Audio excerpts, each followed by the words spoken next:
Alors, on va commencer. On est ravis de vous accueillir à notre première webconférence par Elentiel.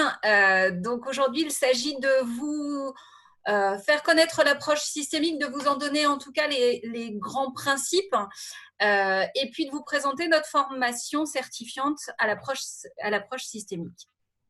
Donc, juste un mot sur Elentiel d'abord. Nous sommes un organisme de formation qui réunit en fait des passionnés de l'approche systémique de l'école de Palo Alto. Donc, comme vous allez le voir dans quelques minutes, toutes nos interventions passent au filtre de l'approche systémique et c'est vraiment ce qui réunit notre équipe. Donc, toutes les personnes qui font partie de l'équipe Elentiel en fait sont formées à l'approche systémique de l'école de Palo Alto, donc suivent la formation certifiante et donc ça leur permet, mais j'y reviendrai sur les différentes activités d'Elentiel, en fait d'intervenir auprès des individus et des collectifs, que ce soit en formation ou en accompagnement, mais on verra ça un petit peu plus tard. Donc, toujours juste pour les modalités pratiques, donc merci de bien vouloir couper vos vidéos et son micro pour voilà, que tout le monde puisse s'entendre. Si vous avez des questions à poser, je vous invite à utiliser le chat et on va pouvoir voilà, commencer tout de suite. Merci Julie, donc je commence. Alors, je te donne... Comme l'a précisé Julie, c'est une première, ce qui veut dire que je vous laisse imaginer l'état émotionnel dans lequel je suis actuellement. Et je vous prie de bien vouloir m'excuser par avance si je bafouille un peu ou si j'ai un tout petit peu le trac. Ça devrait s'atténuer au fur et à mesure de la présentation. Bien, donc nous sommes réunis par webconférence, je crois que c'est comme ça là que l'on dit, pour vous donner les grands principes de l'approche systémique. Donc c'est une manière de faire connaissance avec l'approche systémique et je vais vous sensibiliser à cette découverte, à cette approche qui pour moi est une approche révolutionnaire puisque nous ne voyons plus le monde avec les mêmes yeux une fois que nous avons été sensibilisés à cette approche et que nous utilisons l'approche systémique. Alors, l'approche systémique est une approche différente. En quoi est-elle différente? D'abord par trois particularités. La première particularité, c'est que c'est une approche interactionnelle, c'est-à-dire qu'elle va s'attacher uniquement à tenir compte et à observer les interactions. On tient compte des interactions uniquement et on observe les interactions entre les personnes ou alors les interactions qui sont générées par la personne avec elle-même. L'intérêt de cette approche interactionnelle, c'est que nous n'entrons absolument pas dans des considérations de profil psychologique ou de diagnostic pathologique. Et nous ne nous intéressons pas non plus à chercher dans le passé les explications de ce qui se passe dans l'ici et maintenant. Ça, c'était la première particularité de l'approche systémique.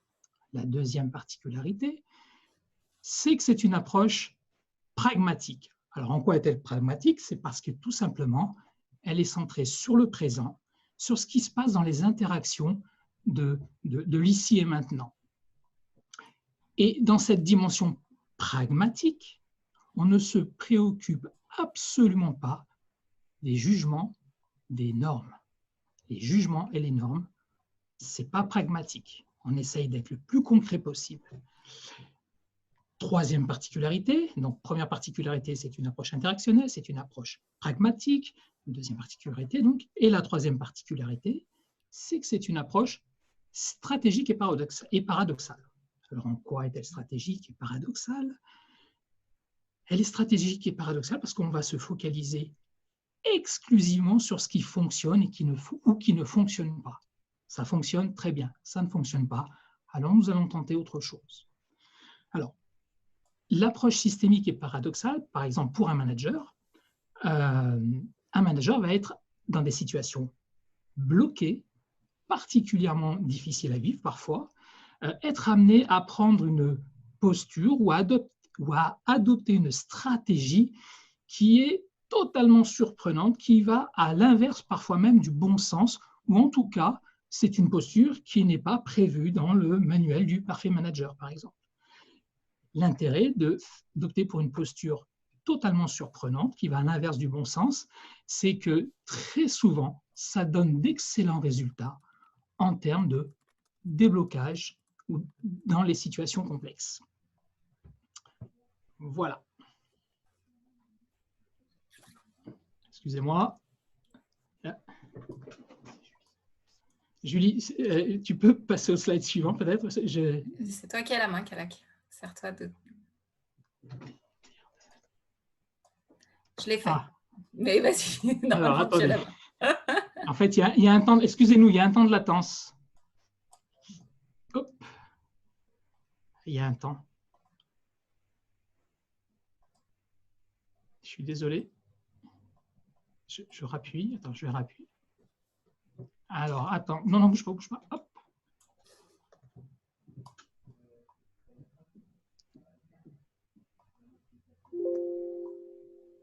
Attends, bouge pas, je réessaye là. Sinon, je les passe. Hein, mais... Bouge pas. Je vais réessayer une dernière fois avec le... Je suis désolé. Excusez-nous. C'est les aléas du direct.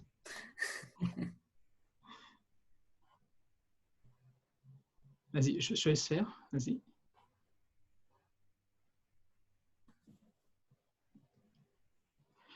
C'est moins bien sans les slides. Après, je peux parler sans slides, mais c'est moins bien. Et non, mais je vais les passer, c'est pas grave. Je pense que c'est bien que tu reprennes la main. Allez.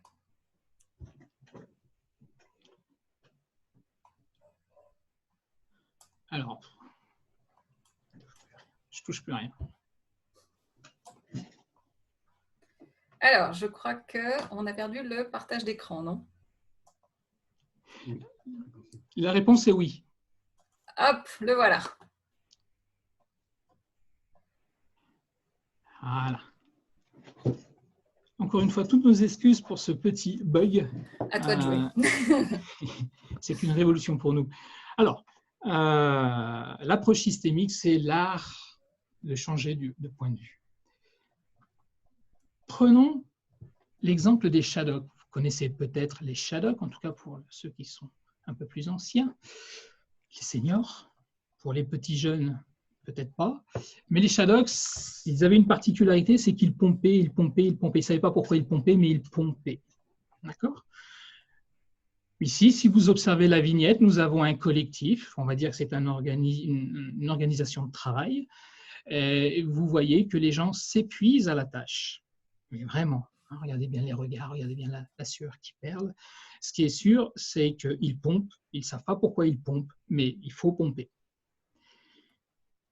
L'approche systémique, quand le systémicien rencontre des situations de ce type-là, il va d'abord utiliser l'approche pour repérer comment les situations insatisfaisantes sont entretenues. On essaie de comprendre comment ça marche tout ça. D'accord ? Et parfois même, vous avez des intervenants qui viennent pour débloquer la situation et sans qu'ils s'en rendent compte, en fait, ils pompent comme les autres. C'est-à-dire que l'intervention d'un tiers participe à un peu plus de la même chose. C'est-à-dire qu'il participe à cette situation redondante où on tourne en rond. Voilà. Donc, l'approche systémique dans ces situations-là, c'est de vous permettre d'agir d'une manière beaucoup plus stratégique, d'une manière beaucoup plus fine, pour pouvoir sortir de ces situations-là bloquées. Ici, l'approche systémique va aiguiser votre appétence relationnelle pour décoder des messages implicites qui circulent dans ces situations bloquées. Parce que ça communique là. Mais ça communique sur deux plans. Sur un plan explicite et ça communique aussi sur un plan implicite.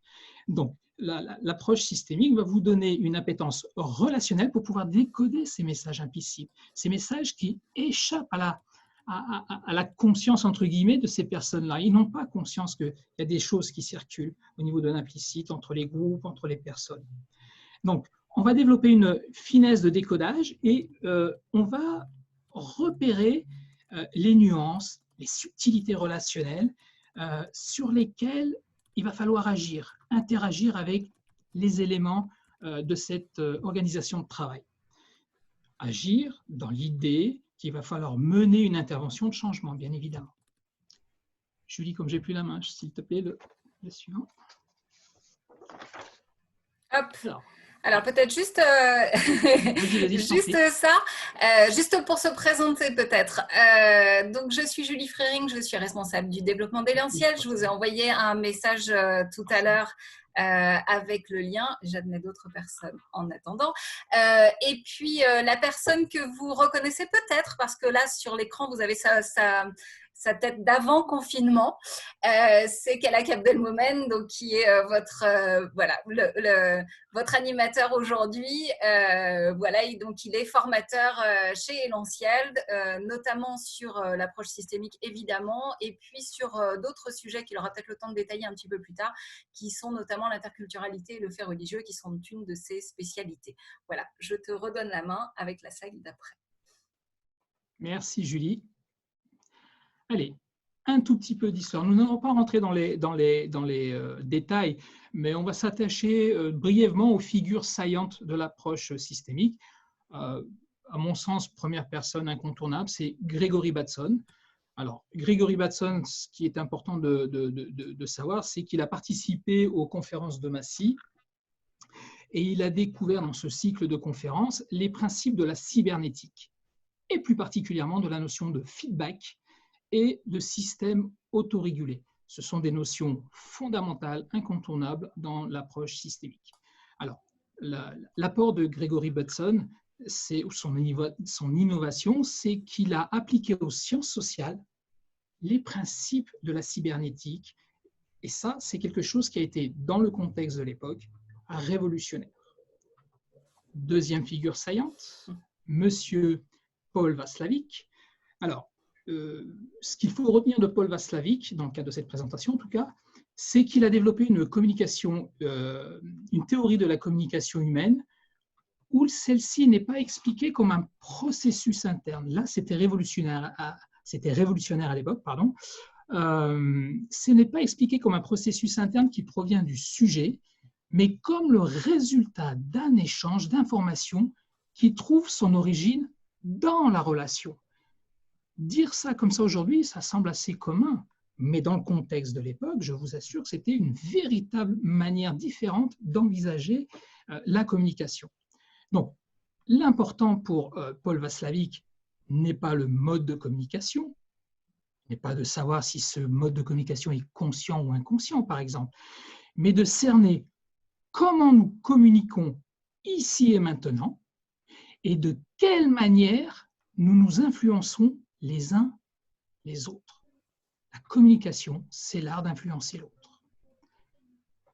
Slide suivant, s'il te plaît.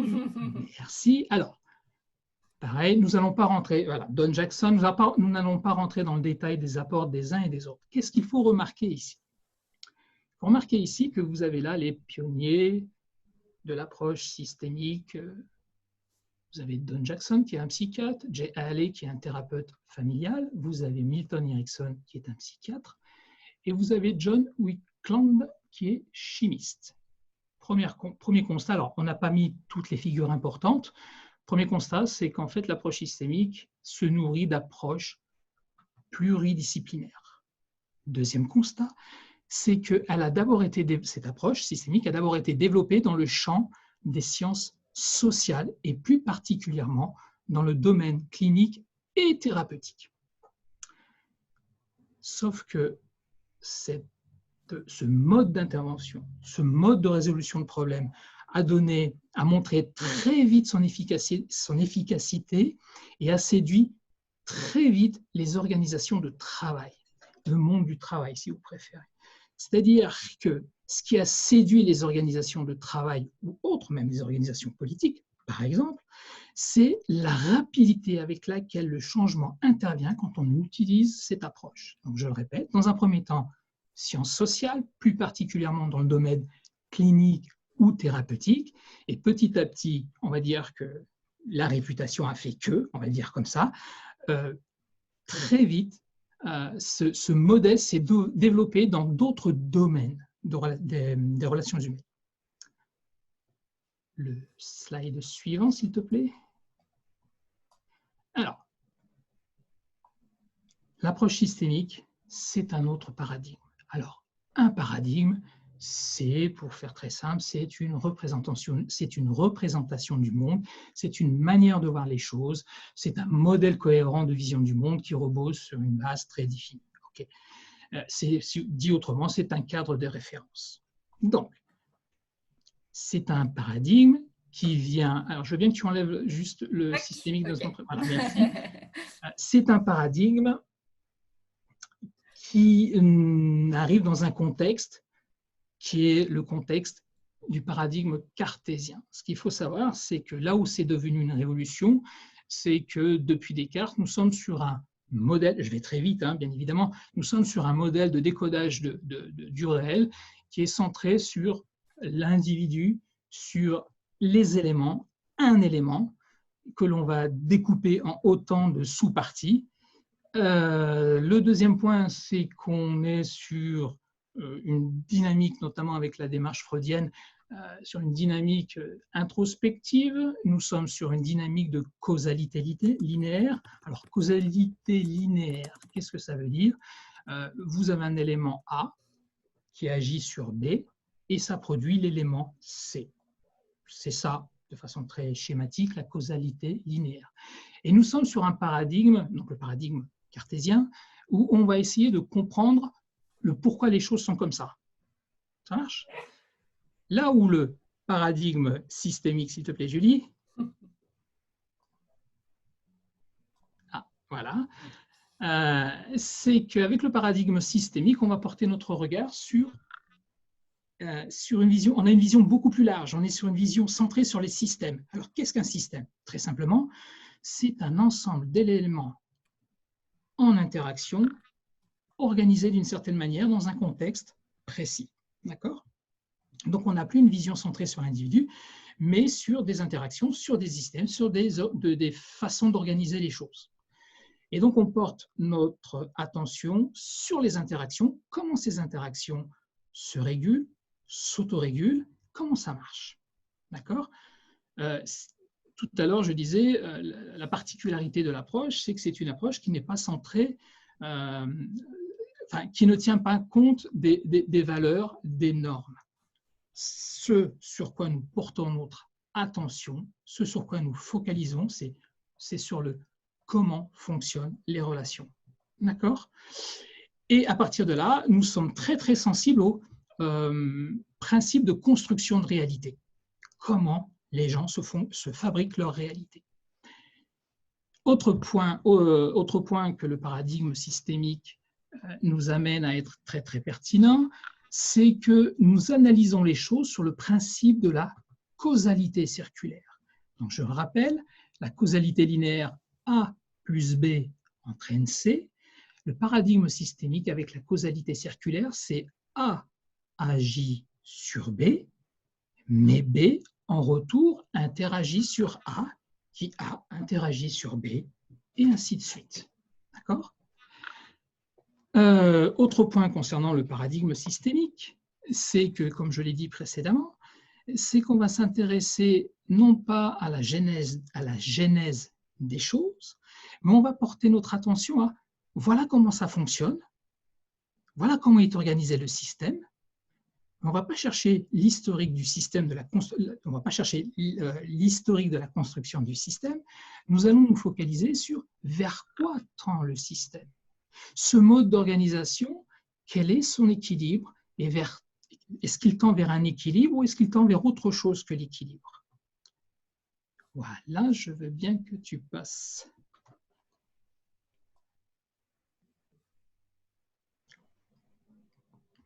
Alors, que voit l'œil du systémicien? Je vous laisse découvrir les petites photos. Voilà, vous avez bien repéré le château sur le rocher, les nuages blancs sur un ciel bleu, la mer avec des vagues, etc. etc. Eh bien, le systémicien, lui, ce n'est pas ça du tout qu'il voit. Le systémicien voit ça. Alors, qu'est-ce que ça veut dire concrètement? Ça veut dire que l'art de la systémie c'est de percevoir les choses de manière très très rapide dans la globalité et de voir le lien qu'il y a entre les éléments. D'accord? Alors, ce qu'il faut comprendre, j'ai dit tout à l'heure que l'approche systémique, c'était l'art d'appréhender les constructions de réalité. Lorsque la rationalité n'est pas opérante, lorsque la rationalité n'est pas suffisante, l'approche nous aide à la compréhension et au traitement des phénomènes complexes. Et quand on comprend, on décode des phénomènes complexes, c'est ce qui va vous aider à prendre des décisions rapides. En situation complexe, ça peut être très, très important. Le paradigme systémique, c'est aussi vous entraîner à questionner le réel d'une manière différente. C'est-à-dire que vous allez travailler sur des nouvelles intelligibilités. Vous allez tenir compte de manière un peu plus fine, tenir compte de l'aléatoire. Vous allez tenir compte de l'erreur, mais surtout, vous allez aussi tenir compte des logiques contradictoires. D'accord ? Et face à des situations particulièrement bloquées et complexes, l'approche systémique vous permet de rechercher des solutions raisonnablement imaginables. Et c'est ce qui est montré, à mon sens en tout cas, avec ce rocher en suspension qui fait le lien avec des éléments qui apparemment n'ont pas de lien, mais dans un système, ce qui fait sens, c'est que quand vous mettez ces éléments en interaction, et bien la réalité que l'on perçoit, c'est le rocher en suspension dans l'air au-dessus des vagues. Julie, je veux bien que tu passes au slide suivant. Alors, ici, l'approche analytique. Nous allons prendre le temps. Je vous laisse 5 secondes pour bien déchiffrer ce slide. Ici, la logique analytique. Si l'on décode bien, la logique analytique consiste à agir d'abord pour comprendre et fouiller le passé. C'est ce qui, alors je ne sais pas si, on ne va peut-être pas le voir, oui. Je ne sais pas si vous voyez la flèche. Vous voyez cette flèche-là, voilà, merci Julie. Donc, on cherche à d'abord fouiller le passé pour rechercher les causes et trouver des explications aux problèmes. Et donc, pour trouver des explications aux problèmes, nous sommes paramétrés dans cette culture cartésienne à examiner l'histoire du système pour mieux le comprendre. On ne peut comprendre les choses que si on connaît l'histoire de ces choses-là. Et on va considérer dans ce contexte-là que la prise de conscience des causes d'un dysfonctionnement, par exemple, permet de résoudre et de réparer ce dysfonctionnement. Pour réparer un dysfonctionnement, il faut en comprendre, il faut en avoir conscience et il faut aller fouiller dans le passé du comment on en est arrivé là. D'accord ? C'est-à-dire que dans cette démarche-là, la résolution de problèmes est l'objectif à atteindre. Ça, c'est l'approche analytique. Je ne suis pas en train de dire c'est pas bien ou c'est bien. Ça fonctionne comme ça. Loin de moi l'idée d'émettre un jugement de valeur ou quoi que ce soit sur ce registre-là. Ce n'est pas du tout notre propos. C'est juste de décrire, voilà globalement comment ça fonctionne. Julie, je veux bien le slide suivant, s'il te plaît.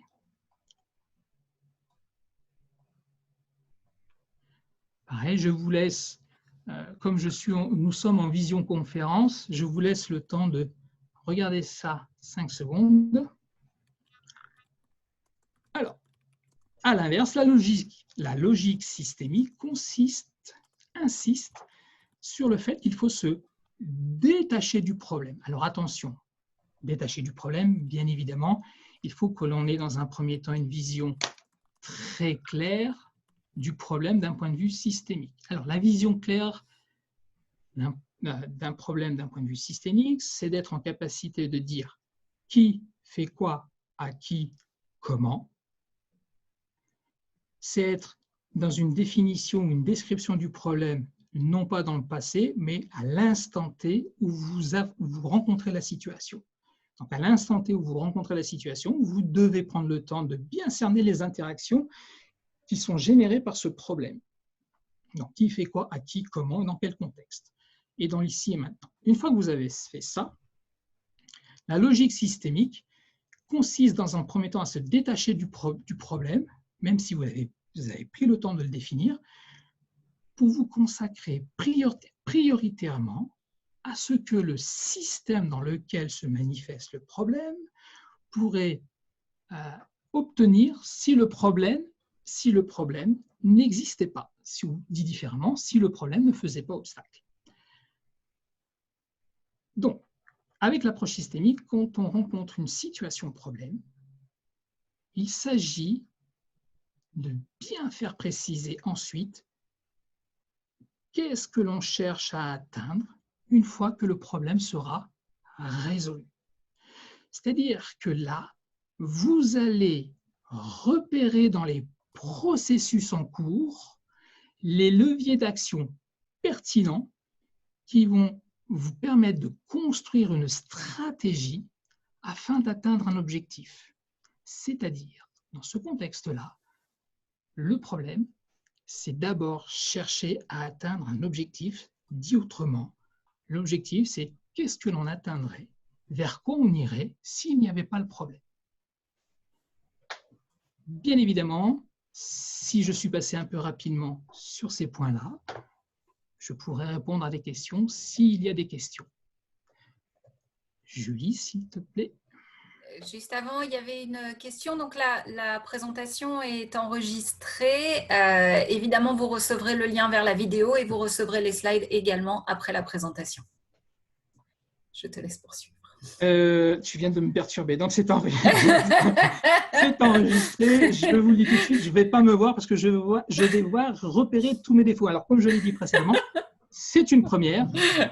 Je bafouille, je ne suis pas à l'aise. Ça va mieux en le disant. Donc, je le dis, pas à l'aise. Mais là, vous voyez, comme je suis tranquille là, je suis super à l'aise pour dire que je ne suis pas à l'aise. Allez, à la suivante.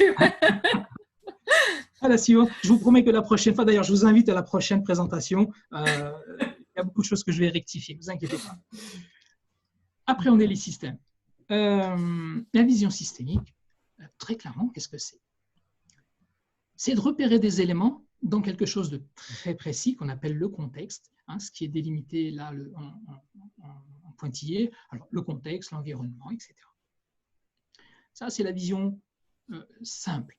C'est des éléments dans un, mais c'est un peu plus élaboré que ça, puisque le suivant, s'il te plaît, Julie, puisqu'en fait, ce que l'on cherche à repérer, ce sont, dans ce contexte-là, comment sont structurées les interactions.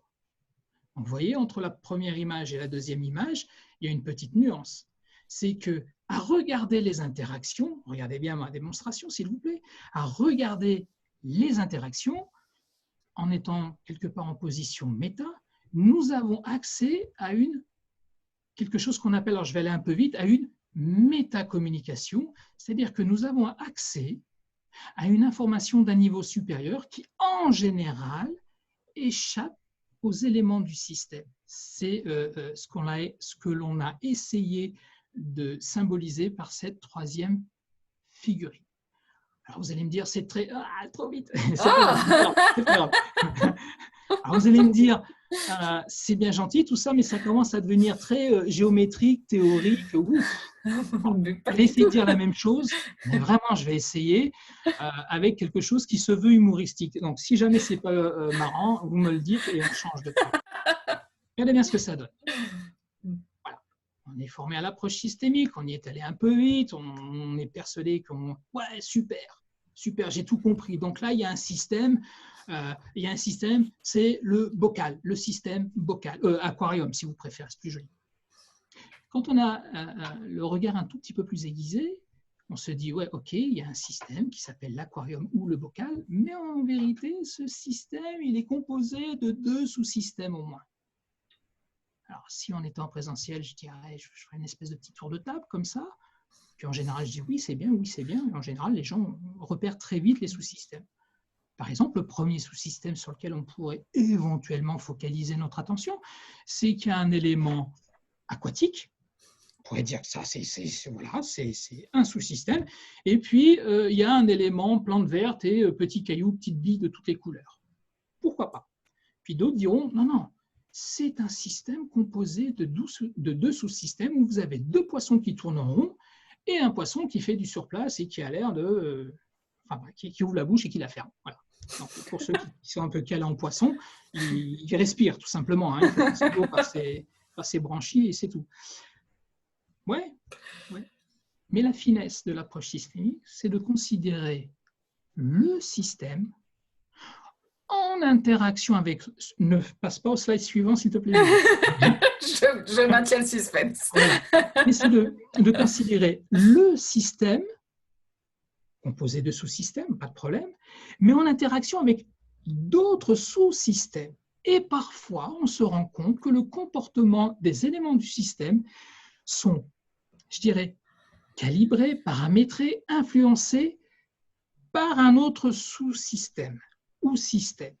Alors maintenant que j'ai été très théorique, regardez bien ce qui pourrait expliquer le comportement de celui qui fait comme ça, le poisson. Regardez bien. Ah, en fait, son comportement s'explique parce que peut-être il a envie de se faire bronzer au soleil. Et du coup, les deux autres, on pourrait émettre l'hypothèse qu'ils font un footing. Tiens, pourquoi pas? Un poisson qui fait un footing, je n'avais jamais pensé jusqu'à présent, mais pourquoi pas? Est-ce que c'est vraiment ça? Et donc, il faut développer une vision un peu plus stratégique et notamment de voir ce système, comment il est connecté avec un système connexe.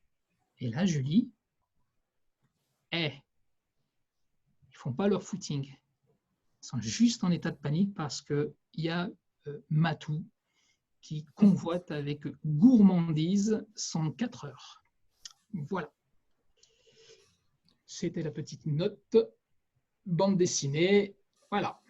Bien évidemment, un systémicien voit des systèmes de partout, c'est-à-dire qu'il est paramétré pour décoder les choses sous l'angle des interactions organisées dans des systèmes eux-mêmes en connexion avec d'autres sous-systèmes ou d'autres systèmes. Et tout ça, c'est organisé pour atteindre un but. Chaque système, chaque organisation a pour principe d'atteindre quelque chose. Le minimum qu'il puisse atteindre, c'est cette notion d'équilibre, d'arriver à quelque chose qui lui soit satisfaisant et il va tout mettre en œuvre pour que cet équilibre se maintienne. Donc là, on vous a donné une définition qui est la définition de Joël de Ronet. Julie, s'il te plaît. Alors, quelques principes systémiques. Alors, les fondamentaux de l'approche systémique, quand on veut utiliser ce formidable outil, c'est que ça nous amène à questionner différemment. Et en questionnant différemment, notamment sous le prisme, sous le paradigme des interactions, vous obtenez d'autres informations, des informations d'un niveau autre qu'avec une approche traditionnelle. L'autre principe, c'est que en focalisant notre sensibilité sur les interactions, vous allez être en capacité de rendre intelligibles les situations complexes par le biais d'un outil qu'on appelle la modélisation. En 2 mots, la modélisation, qu'est-ce que c'est? C'est que vous allez faire une représentation graphique de ce qui se passe au niveau des interactions et vous allez organiser ces interactions en système et sous-système. Et ça vous donne une lecture de la réalité qui, de mon point de vue en tout cas, est bien plus pertinente et qui vous permet très vite de repérer ce sur quoi il faut intervenir pour atteindre un objectif visé ou espéré. D'accord? Avec cette approche, si on est par exemple un coach, cette approche vous permet de créer, de réguler, de mettre en œuvre, de consolider une dynamique de changement. Je dirais peut-être que le plus important, c'est que quand cette dynamique de changement est enclenchée, l'intérêt de l'approche systémique, c'est aussi de tout mettre en œuvre, de mobiliser les personnes pour que ce changement soit consolider. Et pour cela, il faut être en capacité d'adopter une posture et un langage particulier. Alors, on ne va pas rentrer dans le détail des postures et des langages particuliers qu'il faut mettre en œuvre, mais juste, il faut comprendre que dans toute communication, vous avez du contenu et de la relation. Pareil, je m'en excuse, on ne va pas rentrer dans le cadre de cette présentation dans quelque chose de très précis, mais tenir compte que la communication, c'est du contenu, mais aussi de la relation, c'est ce qui va vous permettre de décanter, d'aller très vite à l'essentiel. Julie, s'il te plaît. Alors, on s'est fait plaisir, je vous laisse prendre connaissance de quelques petites maximes. Si votre seul outil est un marteau, alors tous les problèmes courent le risque d'être vus comme des clous. Mark Twain, ça c'est je vous le dis pour ceux, ça c'est le dicton préféré de notre collègue Didier Mercier, que vous aurez peut-être la chance de croiser un jour. Je veux bien que tu passes au slide suivant. Alors, hop. Alors, justement, autant pour moi. Bien évidemment, je viens de terminer la présentation. Si vous avez des questions, Julie va je vais me dire si. Voilà. Donc, si vous avez des questions, allez-y sur le chat. Il y avait une première question. Alors, je pense que c'était quand on montrait les schémas. Comme quoi l'œil du systémicien ne se focalise pas sur le problème, mais sur l'objectif à atteindre. On a une remarque de quelqu'un qui dit « Les clients peuvent freiner et insister sur le fait que le problème existe ». Et du coup, se focaliser sur le problème. Oui, mais alors, je l'ai dit tout à l'heure, l'idée, c'est de bien définir le problème avec les outils et la vision systémique. Qui fait quoi, à qui, comment, à quel moment, à l'instant T. Mais l'idée, c'est que quand vous rencontrez quelqu'un, un client qui va freiner, qui va dire « mais non, le problème c'est ça », c'est à vous, en tant qu'intervenant, de dire « ok, on a bien compris que le problème c'est cela, mais ce problème, qu'est-ce qui vous empêche concrètement de faire ?» Et donc, nous allons orienter, entre guillemets, bien évidemment orienter, c'est toujours avec l'accord de la personne que l'on accompagne, si on est sur une logique d'accompagnement, orienter la personne à définir un objectif qui lui conviendrait si le problème n'existait plus. Est-ce que j'ai bien répondu à la question? Parfait. Ça dit, oui. En tout cas, c'est ma réponse. Je suis désolé de dire ça. Voilà. Excuse-moi, Julie. Oui. Je l'ai dit, donc c'est une première pour moi et c'est vrai que je n'ai pas l'habitude. Moi qui suis, j'adore le présentiel, j'adore l'interaction, j'adore faire des présentations, je suis formateur aussi. Donc, et là, pour moi, je parle à un œil.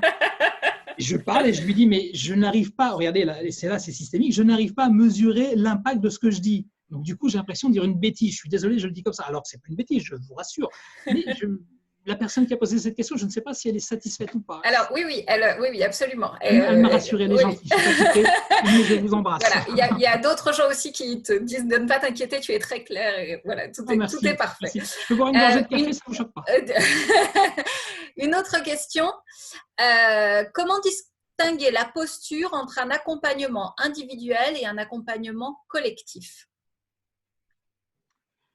Alors, je crois que je n'ai pas compris la question. Je crois, attendez, laissez-moi 30 secondes. Comment distinguer la posture entre un… Alors, OK. Quand vous allez intervenir sur un accompagnement collectif, l'idée, c'est de repérer dans ce collectif-là deux choses. Quelle est la personne qui a le plus… On est bien accompagnement collectif dans une organisation. Vous allez repérer d'abord quelle est la personne qui a le moins intérêt à ce que les choses changent. Moi, j'invite à plutôt orienter, dans un premier temps, là-dessus. Puis après, vous allez repérer quelle est la personne ou l'élément du système, si vous préférez, pour parler de manière la plus neutre possible, quel élément du système qui, lui, a intérêt que les choses changent. Après, pour répondre de manière un peu plus subtile, il faudrait quelque chose d'un peu plus précis. Mon niveau de réponse, dans un premier temps, c'est celui-là. Si je ne suis pas assez clair, j'invite la personne à me demander sur quoi il en est. Voilà. Très bien. En attendant, du coup, je vais reprendre la parole juste pour vous dire. Alors, Oui. donc, s'il y a d'autres questions, je te le dis. Oui. Les champs d'intervention d'Elanciel, ça nous paraissait intéressant en fait de vous dire à quoi ça nous sert chez nous, chez Elanciel, en fait, l'approche systémique. Se former à l'approche systémique, donc chez Elanciel, on est tous formés à l'approche systémique et comme le disait Kalak, c'est un paradigme, c'est une façon de penser et c'est les modalités d'intervention en fait sur tous les sujets que l'on aborde. Elanciel est une entreprise qui existe depuis 20 ans et historiquement, et c'est encore pour moitié notre activité, Elanciel intervient sur l'accompagnement à l'emploi, c'est-à-dire que nous avons des conseillers en insertion socio-pro qui accompagnent des personnes souvent très éloignées de l'emploi, qui cumulent différents soucis qui peuvent être des faiblesses de langue, des faiblesses de formation ou autres qui freinent leur employabilité. Et donc, en fait, on se sert historiquement de l'approche systémique parce que ça permet d'accompagner des personnes en fait, d'une autre façon. Et en mettant en œuvre, en fait, des stratégies systémiques, on arrive à les faire changer de posture rapidement et en tout cas, ils reprennent… voilà, c'est une autre façon d'accompagner les gens. Comme le disait Kalak, c'est une autre façon de questionner pour avoir d'autres informations. Et du coup, ça diffère d'un accompagnement qui serait peut-être plus classique. Donc ça, c'est une partie de l'activité d'Elanciel. Une autre partie est évidemment la formation. Donc, formation à l'approche systémique d'une part, évidemment, mais aussi à travers l'approche systémique, ça nous permet d'aller sur le sujet, par exemple, de la gestion des conflits, de l'agressivité, de la violence, que ce soit dans la relation avec les usagers, avec les bénéficiaires, avec les patients, par exemple, ou encore avec des clients pour le moins exigeants. On va également aborder les notions de posture managériale, par exemple avec l'approche systémique. Parce que quand on est responsable d'une équipe et qu'on intervient sur le management d'une équipe, avec l'approche systémique et la modélisation, ça permet de comprendre ce qui se joue dans la situation et de voir, comme disait Kalak tout à l'heure, voilà, je suis porteur d'un projet qui a plutôt intérêt à ce que le projet se réalise, qui a moins intérêt à ce que le projet se réalise, et comment est-ce que je vais pouvoir mettre en place des stratégies en tant que manager, en fait, pour faciliter le changement.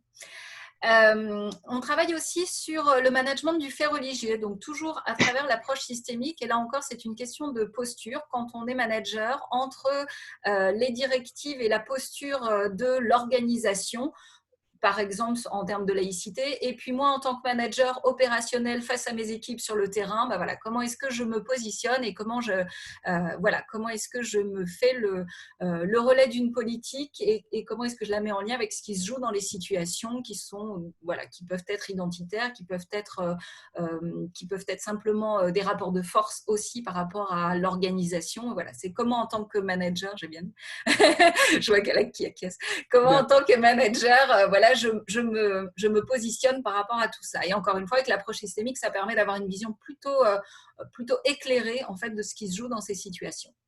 On intervient aussi, par exemple, sur la prévention des addictions, parce que parfois, ça peut être source de règles implicites en fait dans le groupe, par exemple pour protéger la personne qui consomme.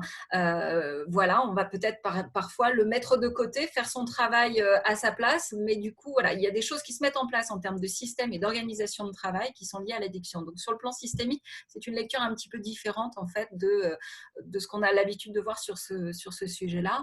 Et on intervient également sur la sensibilisation au sexisme en entreprise. Le sexisme, alors on va étendre, c'est toute forme de discrimination, que ce soit sexisme, racisme, homophobie et j'en passe, ou face à des personnes handicapées. C'est comment les règles implicites en fait, du groupe excluent une personne ou en tout cas autorisent, voire même encouragent certains comportements qui sont parfois à déconnecter de ce que la personne ferait si elle était toute seule dans la même situation. On intervient également grâce à l'approche systémique, en fait. Donc, on fait des bilans de compétences. Donc, un bilan de compétences avec l'approche systémique, pour celles et ceux qui font du bilan de compétences, qui le proposent. Par l'approche systémique, ça permet vraiment d'avoir, j'allais dire, une position méta et de permettre à la personne de faire ses propres expériences, en fait. Et du coup, de reprendre la main sur ce qu'il a envie ou pas envie de faire. Le systémicien ne va pas valider ou invalider un projet professionnel, mais vraiment permettre à la personne, par des techniques de communication que l'on voit notamment en formation évidemment, mais permettre à la personne en fait de revoir sa lecture de la situation et sa compréhension des choses. Et du coup de changer de posture. On fait également évidemment de l'accompagnement individuel et collectif, ce qui nous permet d'être assez, j'allais dire, pragmatique sur la formation que l'on propose.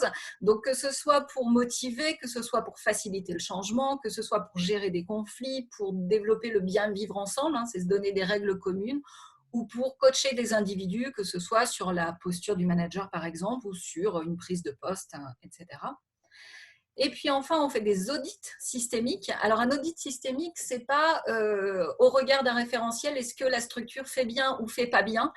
C'est vraiment remobiliser des ressources que la structure ou que l'équipe possède déjà, c'est les remobiliser, les réorienter, c'est aussi mettre l'accent sur qu'est-ce qui fonctionne et pourquoi ça fonctionne, et du coup être en capacité de transposer en fait et de mettre en place des stratégies. Donc voilà tout ce que chez Elentiel, l'approche systémique nous permet de faire.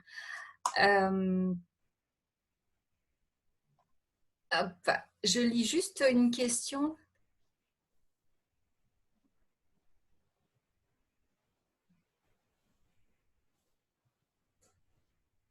Alors, c'est la même personne qui posait la question sur l'accompagnement individuel et collectif. Donc, pour la partie collective, en individuel, on se base sur ce que l'élément du système veut bien nous exprimer du système, comment éclairer les zones d'ombre et les non-dits de cette personne sur ses interactions et son système plus large. En gros, comment tu questionnes? Alors, je vais être très clair et j'insiste. N'hésitez pas, si je ne suis pas clair pour vous, n'hésitez pas à demander des précisions. Comment est-ce qu'on fait pour éclairer les zones d'ombre? C'est là qu'intervient quelque chose de très subtil.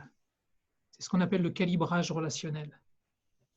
C'est-à-dire pour amener une personne à ce qu'elle vous autorise à investiguer des zones d'ombre, si j'ai bien compris ce que vous me dites, il va falloir prendre du temps pour calibrer le relationnel, pour créer la relation. Alors, sans entrer dans les détails, mais il faut savoir instaurer une relation complémentaire avec la personne. Il va falloir être en capacité de bien cerner sur quel mode de communication est cette personne. Bien saisir son canal, alors je vais un peu vite là, son canal de compréhension. Il faut presque opter pour utiliser les mots qu'elle utilise et se mettre d'accord sur le sens des mots qu'elle utilise. Avec quel sens elle utilise tel mot. Si je comprends bien avec votre question, c'est comme ça que l'on arrive à éclairer des zones d'ombre. C'est-à-dire que sur des situations où vous avez affaire à des personnes qui sont plutôt sur quelque chose de l'ordre de la réticence, mais qui en même temps ont envie d'être aidées, c'est là où il faut prendre son temps. C'est là où il faut poser le calibrage relationnel. Et c'est là où il faut attendre, ne pas être pressé pour poser des questions qui dérangent.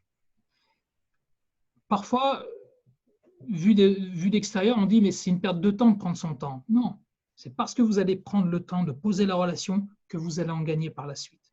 Ça, c'est quelque chose, je me permets de le dire comme ça, parce que c'est quelque chose que j'expérimente au quotidien quasiment, en exagérant un peu bien évidemment, mais vraiment on l'expérimente au quotidien. Voilà, j'en ai fini avec la réponse, Julie. Une autre question peut-être. En quoi votre approche de la systémie se différencie ou se rapproche de celle utilisée en thérapie? Est-ce que vos formations permettent d'aborder cette approche thérapeutique? Je vais vous donner une réponse. Oui. En quoi elle se différencie de la thérapie, c'est ça? Ouais. Ouais. Nos formations se différencient de la thérapie dans le sens où la formation que l'on va vous donner n'est pas une formation de thérapeute. Par contre, nous utilisons bien la démarche et la méthodologie de l'école de Palo Alto. Voilà, j'ai terminé. Ok. Par contre, juste préciser qu'en formation, en fait, on ne va pas sur le champ thérapeutique. L'idée étant d'accompagner, je veux dire, pour les professionnels de la relation d'aide, par exemple, d'être en capacité d'accompagner, que ce soit un bénéficiaire ou un usager ou un patient éventuellement avec son système familial. Pourquoi pas. Et puis, on va aussi utiliser l'approche systémique en fait, dans l'univers de l'entreprise. En fait. On est vraiment sur le professionnel. Donc, avec notre formation, mais ça, j'y reviendrai après, vous ne serez pas thérapeute familial avec notre formation. Ce n'est pas l'objectif de cette formation. Voilà, on va revenir là-dessus. En tout cas, on te remercie pour la réponse à la question d'avant. D'accord, ok. Mon cerveau. Merci. Encore une question, peut-on faire de la systémie en distanciel? Question piège, il est écrit. Question piège. Je vais l'écrire. Alors, moi, je vais vous donner mon point de vue. Alors, je ne sais pas si j'ai le droit de le dire comme ça. Ça n'engage que moi. Ça n'engage que moi qu'on soit clair. Je crois que vous avez compris ma réponse. Plus à l'aise en vrai. Voilà, je suis désolé, je suis obligé d'être direct. Ça n'engage que moi qu'on soit clair. Hein. Ou alors, il faut que je sais pas, il faut que je m'entraîne à ça. C'est ça. Ce qui compte, c'est la relation humaine. Voilà. Que ce soit en distanciel ou en présentiel, ce qui compte, c'est la relation humaine. Je vais du coup reprendre, donc vous faire, l'idée c'était aussi de vous faire découvrir la formation et le parcours de formation que l'on propose, donc qui s'appelle Accompagnement individuel et collectif par l'approche systémique. C'est un parcours de 18 jours, donc qui est composé de 3 formations, une initiation en 3 jours, donc on a bien précisé en présentiel, avant c'était, j'allais dire c'était de fait, maintenant on le précise, donc c'est une initiation en 3 jours en présentiel. Ça c'est pour celles et ceux qui n'ont jamais fait de systémie auparavant. À la fin de l'initiation, vous comprenez les principes généraux de l'approche systémique et vous êtes en capacité de percevoir, de percevoir qu'est-ce qui serait de l'ordre des tentatives de solutions inopérantes ou un petit peu plus de la même chose qui fait qu'on ne sort pas du problème. Voilà, en gros, l'initiation, c'est un premier éclairage en fait sur l'approche systémique, la façon dont ça fonctionne et peut-être aussi sur ce à quoi l'approche systémique va s'intéresser. En fait, quelles sont les informations qui vont être pertinentes pour comprendre une situation et qu'est-ce qui va peut-être l'être un petit peu moins ou en tout cas qui ne va pas être le type d'information que l'on va aller chercher. Un approfondissement ensuite. Donc, pour les personnes qui ont déjà une première formation en approche systémique, il y a un entretien téléphonique avec notre responsable pédagogique qui valide évidemment l'acquisition des compétences.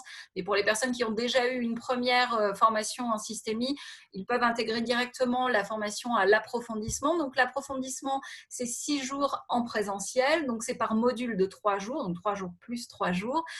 À la fin, donc sur l'approfondissement, en fait, on va beaucoup travailler sur l'accompagnement d'un individu.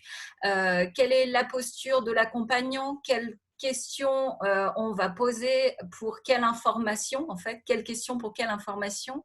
On va s'entraîner à clarifier la demande, on va également travailler aussi sur la personne qui serait contrainte en fait de suivre cet accompagnement. Alors les personnes qui sont dans la relation d'aide en fait savent de quoi on parle. Et pour autant, ça peut aussi être un manager qui dit à quelqu'un, toi, tu as besoin d'un coaching. Et la personne, alors on dit en systémie, il n'est peut-être pas client. Donc ça veut dire comment est-ce qu'on se met d'accord en fait sur la relation d'aide et sur l'accompagnement. Donc, il y a cette notion-là aussi qui est abordée en approfondissement. À la fin de l'approfondissement, donc il y a beaucoup d'entraînement. À la fin de l'approfondissement, donc vous êtes en capacité d'accompagner une personne et de mettre en place des premières stratégies d'intervention systémique. Je vois tout de suite, alors je reprendrai les questions après, mais je vois là 6 jours à Institut Repère à niveau je rentre. Oui, effectivement, si vous avez suivi donc Institut Repère, qui est un organisme de formation qui fait partie du même groupe que nous, Cercle Conseil, fait une formation de coaching où il y a une partie approche systémique qui dure 6 jours. Effectivement, les 6 jours de cette formation à l'approche systémique chez Institut Repère vous permettent de rentrer chez Elanciel directement en approfondissement. Pas en certification parce que les notions qui sont abordées chez Institut Repère en fait en systémie sont pas les mêmes que ce que nous on aborde sur l'approfondissement où on va beaucoup plus parler de l'accompagnement. Voilà. Enfin, une troisième formation qui est accessible une fois qu'on a validé les compétences de l'initiation et de l'approfondissement, qui s'appelle certification, qui dure 9 jours en présentiel. Et là, l'idée, c'est d'aborder en fait des systèmes d'ampleur. En fait, on peut aller modéliser jusqu'à, je ne sais pas, 100 personnes en fait au regard d'un projet. Et puis voilà. Donc là, on devient en capacité d'accompagner des groupes plus élargis. Voilà. Chaque formation donc, permet l'acquisition de compétences et ouvre sur une certification partielle et donc elles sont chacune éligibles au CPF, mais ça je vais y revenir dans une minute. Hop. Donc ça, ce sont les compétences en fait qui sont visées par les formations. Une dernière chose, donc nos stagiaires en fait viennent en principe plutôt soit de la relation d'aide, donc assistante sociale, éducateur, CIP, voilà, soit des personnes qui sont plus dans le management ou les ressources humaines. On a vraiment les deux types voilà, c'est plutôt ce type de personnes qui viennent en formation chez nous. Et donc, l'idée, en fait, c'est de donner une formation qui soit très ancrée dans le quotidien des professionnels. Et donc, les exemples sont tirés soit du monde de l'entreprise, soit de la relation d'aide, en fait, en fonction des participants. Mais l'idée étant vraiment d'avoir un ancrage qui soit très pragmatique dans les métiers des personnes. Un petit mot sur, alors je ne sais pas si vous êtes au fait de ça, mais notre formation, elle est certifiante. Donc, ça veut dire qu'elle est inscrite au répertoire spécifique. Ça veut dire donc de France Compétences. Et donc, ça veut dire que France Compétences, en fait, reconnaît les compétences qui sont délivrées par notre formation comme étant transverses à plusieurs métiers. Donc, ces compétences sont reconnues. Donc, la formation est certifiante et c'est ce qui fait qu'elle est éligible au CPF. Voilà. Je reprends peut-être juste des questions parce qu'il y a… Alors, que voulez-vous dire par système d'ampleur ? Je réponds et puis Kalak, tu me coupes si tu veux. Donc, système d'ampleur, donc c'est qu'à partir donc en certification, en fait, on est en capacité de modéliser des équipes de 100 personnes en fait autour d'un projet, comme le disait Kalak, un système a toujours un but. On ne modélise pas comme ça dans l'absolu, mais toujours en fonction d'un objectif. Et donc, quand on parle de système d'ampleur, on peut parler effectivement d'équipes, de très très grosses équipes. Voilà, de très très grosses équipes par exemple. Alors, est-ce que l'accompagnement, là je vais te laisser Kalak, est-ce que l'accompagnement en approche systémique fait référence à l'analyse du discours explicite et implicite ? Discours explicite, ouais, ce serait… Ce qui est sûr, c'est que quand on est en interaction avec quelqu'un, on va partir d'une situation où on est en entretien individuel, en accompagnement individuel. Il faut toujours être au clair. Non, je vais le dire différemment. Il faut toujours rendre explicite ce qui est implicite. C'est une autre manière d'explorer les zones d'ombre. Voilà. Une autre question, est-ce qu'on peut faire de la systémie en milieu scolaire pour résoudre les problèmes relationnels entre élèves ? C'est même recommandé. Verbal, oui. Oui. On peut notamment travailler aussi sur, alors évidemment, des problèmes relationnels, des problèmes de violence parfois ou d'agressivité. On peut aussi travailler sur tout ce qui est de l'ordre de l'absentéisme.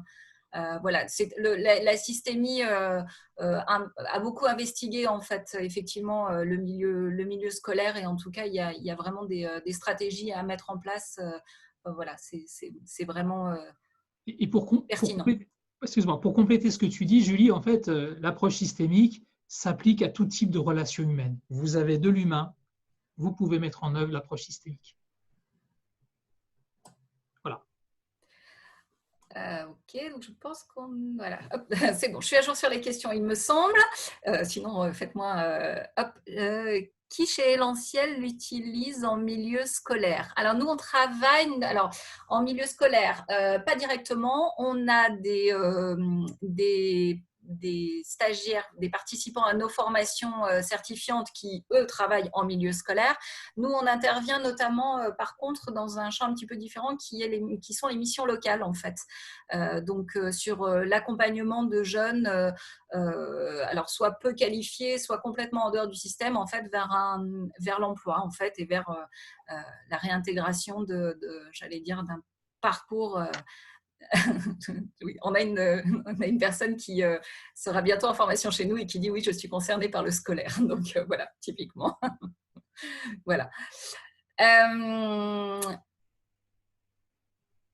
Est-ce que vos formations abordent la manière dont on peut utiliser la systémie en analyse de la pratique? Oui. Oui.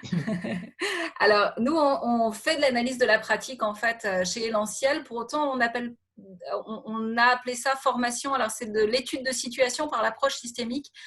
L'idée étant de permettre aux personnes en fait de s'emparer de l'approche systémique en fait et de monter en compétence en fait sur l'approche systémique. Mais oui, effectivement, donc les personnes exposent une situation et ensemble en fait sur le principe de la systémie, on va décoder la situation et comprendre ce qui se joue dans la situation et mettre en place des stratégies. Voilà. Donc effectivement, on le fait et j'allais dire que la formation, en fait, étant très pragmatique, vous allez même beaucoup vous entraîner et être, j'allais dire, dans les conditions d'une animation, d'une analyse de la pratique, par exemple. En tout cas, vous allez voir beaucoup de parallèles. Je confirme. Je vais reprendre. Alors, juste, donc, je vous disais, nos formations sont certifiantes, donc elles sont éligibles au CPF. CPF, c'est compte professionnel de formation. Et donc, pour s'inscrire à une formation en mobilisant son CPF, vous pouvez aller donc sur moncompteformation.gouv.fr. Enfin, il n'y a pas d'autres endroits, de toute façon, c'est là que ça se passe. Et donc là, vous mobilisez votre CPF pour financer la formation. Si vous ne savez pas comment ça fonctionne le CPF, il y a une page dédiée sur notre site internet en fait sur la façon dont on mobilise son CPF et comment on trouve la formation, etc. Dans le temps, on pouvait à la fois mobiliser son CPF et faire on disait abonder, faire compléter le financement par son entreprise. Aujourd'hui, le système ne le permet pas. La modification était prévue pour le printemps. Dans l'état actuel des choses, je ne suis pas sûre que ce soit complètement le printemps, mais en tout cas, si vous avez, si vous voulez faire des financements à moitié CPF, à moitié votre employeur, etc., n'hésitez pas à nous contacter. On essaiera de voir un petit peu avec vous comment organiser au mieux. Donc, pour financer la formation, on peut soit s'inscrire par le CPF en mobilisant son CPF, soit évidemment faire porter la formation par son employeur ou par le Pôle emploi ou par d'autres structures. Pour ça, il suffit évidemment de nous contacter. On établit des conventions de formation. Un petit mot sur les tarifs. Donc, le tarif est de 300 € net de taxes par jour de formation. Si vous vous inscrivez au parcours complet de 18 jours, vous avez une réduction de 10%. En mobilisant votre CPF, en fait, vous accédez automatiquement en fait, au tarif particulier qui est de 250 € net de taxes par jour. De la même façon, si vous vous inscrivez au parcours de 18 jours, vous avez une réduction de 10%. Et pour celles et ceux qui seraient en Bretagne, si vous êtes affilié à l'OPCO Santé Bretagne, vous pouvez vous préinscrire auprès d'eux et là, vous bénéficiez d'un tarif négocié directement avec cette OPCO. Ça, ce sont les dates de nos prochaines sessions. Donc, la formation est proposée à Paris, Lyon, et puis sur l'initiation et l'approfondissement, et c'est tout nouveau, et c'est grâce à l'OpcoSanté à Rennes et à Brest. Voilà, vous avez quelques dates, mais de toute façon, je vous envoie toute la présentation. Donc, vous aurez toutes les dates. Évidemment, vous pouvez retrouver donc les programmes complets de nos formations et toutes les dates des prochaines sessions, quel que soit le lieu, sur le site internet d'Elanciel, donc elanciel.com. Une autre chose qui me paraît importante à préciser, c'est que voilà, Elanciel, nous portons l'approche systémique, et c'est vraiment une façon de penser et un paradigme. Et au-delà d'une formation, l'idée, c'est vraiment de faire grossir en fait une communauté de systémiciens. C'est pour ça qu'on encourage en fait voilà, cette communauté qu'on organise alors en présentiel à Lyon et à Paris, et maintenant que Kalak est super à l'aise, à distance, des soirées de training systémique. Donc, ce sont des soirées qui durent 2 heures à peu près. Alors, soirée, mais à distance, ça pourra ne pas être en soirée si on veut. Ce sont des soirées qu'on organise 3 à 4 fois par an, donc à Lyon, à Paris et en distanciel. Ce sont des soirées qui sont gratuites et qui sont réservées en fait aux stagiaires d'Elanciel. Donc, pas les personnes qui ont juste fait l'initiation, mais des personnes qui ont fini leur approfondissement, qui sont en cours d'approfondissement ou voire certifiées. L'idée étant de pouvoir se retrouver régulièrement entre systémiciens et de réfléchir tous ensemble, soit une problématique de société, soit le formateur propose une étude de situation, soit l'un des participants en fait a une situation à présenter au groupe, et donc tous ensemble en fait on réfléchit et on construit en fait voilà, donc on travaille sur le questionnement systémique, on se remémore des choses. Donc il y a toujours un formateur qui est là, qui n'est pas là pour donner j'allais dire donner de la théorie et former les gens, mais juste pour voilà, recentrer le groupe en fait, et puisque ce sont des personnes qui sont plus ou moins formées en systémie, mais qui en tout cas en connaissent les principes. Et vraiment, le formateur est là pour j'allais dire pour réorienter la réflexion du groupe, etc. Mais voilà, donc c'est très important pour nous que cette communauté existe et perdure. Ça permet aussi de croiser des gens qui ont suivi la formation à un autre moment, soit il y a très longtemps, soit très récemment, et puis de lier des contacts avec d'autres personnes qui utilisent l'approche systémique. Il y a également des clubs, évidemment, donc qui sont des clubs fermés, pour lesquels en fait nous ne permettons que des personnes qui sont formées chez Elanciel. Voilà, mais donc et là nos formateurs, en fait, l'idée c'est que ils partagent des actus ou ils vous challengent sur des petites choses. Enfin voilà, donc ce sont des clubs fermés sur LinkedIn, sur Facebook. Voilà. Kalak, tu as peut-être quelque chose à ajouter. Sinon, c'est à vous, si vous avez d'autres questions à poser. En tout cas, voilà, on espère qu'on a été clair. Comme le disait Kalak, c'est une première fois. Si vous avez peut-être plein de questions, donc de toute façon, donc soit les questions, vous les avez tout de suite et vous pouvez les poser maintenant, soit vous avez de toute façon mon mail, puisque je vous ai envoyé le lien pour suivre cette vidéo. Cette conférence. Vous recevrez donc très rapidement l'enregistrement de cette merveilleuse présentation.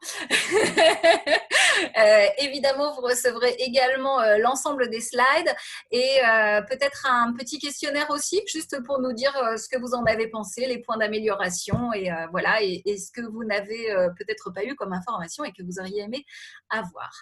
J'ai une personne qui dit je vous retrouverai en octobre sur Lyon car j'étais inscrite à la section d'avril. Et oui, effectivement, on a eu quelques perturbations de calendrier, mais effectivement, j'avais reconnu votre nom et on sera ravis de vous recevoir, de vous accueillir en octobre. D'ailleurs, à la session approfondissement d'octobre, c'est Kalak qui ouvre le bal.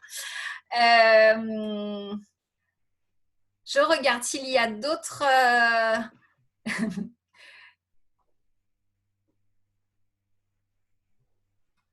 Une autre personne, mais je n'ai qu'un prénom. Je vais bientôt participer aux 3 jours d'initiation et votre présentation m'a donné envie. On en est, voilà, on en est ravis. Kalak, tu n'as pas les commentaires, mais je te partage les bravo et merci. Voilà. Très bien. Mais écoutez, y aura-t-il d'autres dates programmées pour l'approfondissement sur Lyon? Oui, bien entendu. Là, le prochain approfondissement sur Lyon a lieu en octobre.